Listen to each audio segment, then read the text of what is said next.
பல இயக்குனர்கள் போறாங்க, பல படைப்பாளிகள் போறாங்க. அதுல ஒருத்தர் திரு சீமான் அவர்கள். ஓவியர் சந்தானம் உட்பட பலர் போறாங்க. ஒளிப்பதிவாளர் சந்தோஷ் என்ன சொல்றாரு, அப்ப அவர் வந்து ஒரு கூலிக்காரர்ன்னு நீங்க சொல்றீங்க.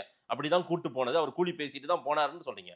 அவர் என்ன சொல்றாரு, சீமான் அவர்களை அங்கு அறிமுகப்படுத்தியது இந்த மாரி ஒருத்தர் இருக்காரு. ஒரு பேச்சாளரா தான் அடையாளப்படுத்தப்பட்டு, அவர் அங்க அறிமுகப்படுத்துனது வன்னியரசா இருக்கட்டும், அதேபோல கொளத்தூர் முனியார் இவங்க சொல்லி தான் அவங்களுக்கு தெரியும். இல்லன்னா சீமானுக்கு தெரியாதுன்றாங்க. 2003 தலைவரினுடைய 50வது பிறந்த நாள். அனைத்து உலக தொடர்பகத்தினுடைய பொறுப்பாளராக இருந்த அண்ணா கேஸ்ட்ரோ அவர்கள் அதை வந்து ஒரு பிறந்த நாள் சிறப்பிதழ் போடணும் அப்படின்னு விரும்புறாங்க. அந்த இதோட பொறுப்பா இருக்கிற ஈழ முரசுகிட்ட அந்த பொறுப்பை கொடுக்குறாங்க.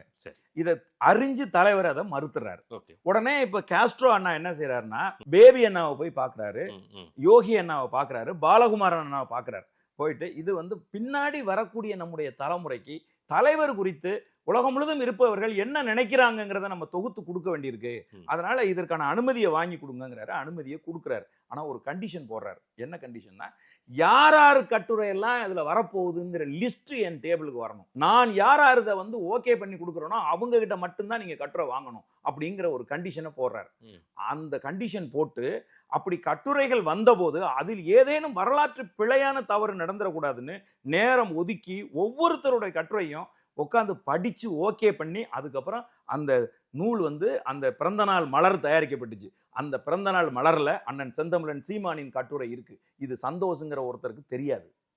2003 வரலாற்று ஆவணம் களஞ்சியம் பொய் சொன்னாக்க நீங்க என்ன கட்டி வச்சு அடிங்க. 2003 சீமானவர்களுடைய கட்டுரை 50வது அகவை தலைவருக்கு இருந்த போது, அப்போ தலைவர் தெரியாம தான் இவர் டிக் பண்ணாரா? தமிழ்நாட்டில் இருக்கிற பல திராவிட சிந்தனையாளர்களோட கட்டுரை அதுல இல்ல.